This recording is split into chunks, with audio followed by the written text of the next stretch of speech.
Oh hi! On this episode of Game Life, we are going on a field trip.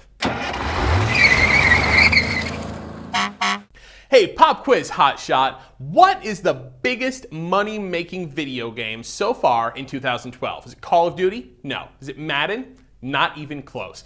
Biggest game of this year so far is Skylanders. Activision's combination of action figures and video games have captivated kids and have sold tons and tons of copies of the game as well as figures. We visited the developer Toys for Bob here in California and expected to find, well, some sort of assembly line cranking out the latest version, Skylanders Giants. What we found were hackers and craftsmen and a small team of guys who were in love with the game that they're making. And they all worked together in an enchanted Tiki room.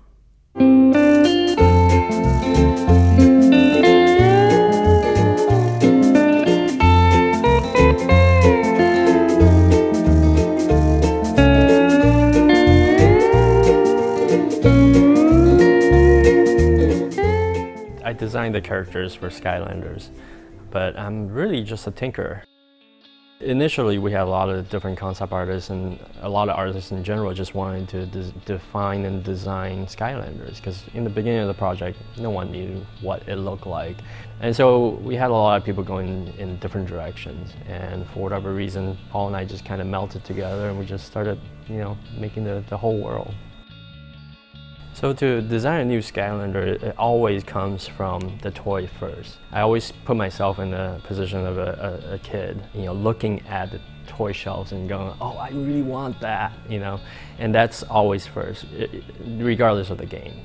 So the beginning stages of designing a character involves mostly just me drawing.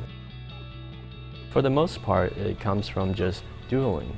We knew that there's these different elements, and sometimes we knew it's going to be a giant, so it's obviously a big guy, that kind of thing. So that kind of helps define what this thing is.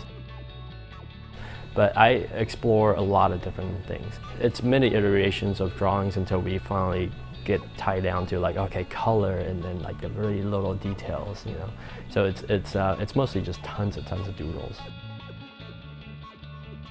The second stage of the design becomes we start modeling in super high res, and have amazing modelers are making it high res.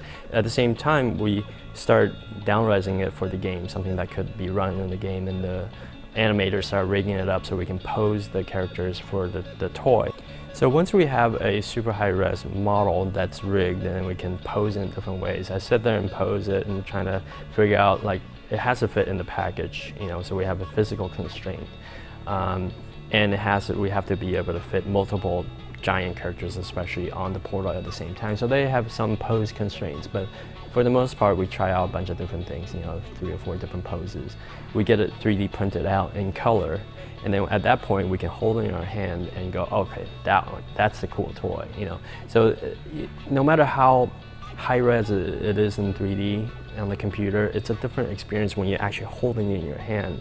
At the same time, they also glow. As a toy, they glow. And we also have regular sized Skylanders, we call light core characters, that also glow when you put it on the portal. And the closer you get to the portal, the more it glows. And it's magic. It really is just magic. There is no batteries involved. It's crazy. I've been working on this for a long time now. It's just every time it's just still magic for me when you put this thing on. Recently, when we started the Skylanders project, they needed a device to interface the toys with the game, and I was like, well, I think I can do that, and some new open source hardware stuff had started happening. The Arduino project was a big influence on us, and one thing sort of rolled into another, and I started moving some of the gear I'd collected at home. A lot of this, some of the original stuff was actually done in my basement of my house, and we moved more and more of the gear in here, including my old Heathkit training breadboard test kit, and it sort of snowballed, and so I've kind of done less and less programming and more electronics. The Portal of Power is a USB device that plugs into the computer or the console. It's basically a RFID reader with a LED for lighting.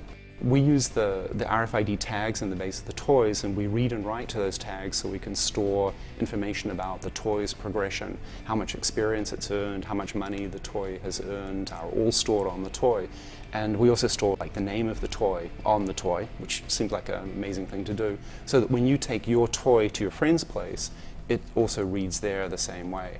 And it's really quite simple. It was so simple, we did the first one using an Arduino. This is the board that plugs into an Arduino, which sits here. This went inside a box that sat on Dan Gerstein's desk while he scripted the first versions of the game to put the characters in. And I have to say, the open source hardware stuff really helped us a lot. It was tremendously helpful to be able to do internet research, find pieces that people had done. It's been a blast. Fortunately, we had the staff here to do sculpting and the electronics and the game design. And our experience with Dungeons and Dragons and fantasy role-playing, as well as our experience making high-quality kids games, really came together and allowed us to make Skylanders.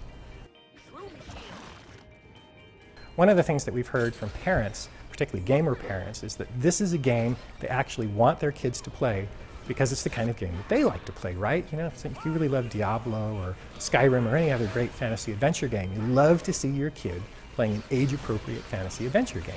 And you know, we love fantasy, we're old role players, so we made sure that even though this is appropriate for kids, it's got that heart of adventure and sort of heroic exploration. Arthur C. Clarke said, and I'm paraphrasing here, any sufficiently advanced technology is indistinguishable from magic. So at Toys for Bob, the way we make magic is with the application of a sufficiently advanced technology.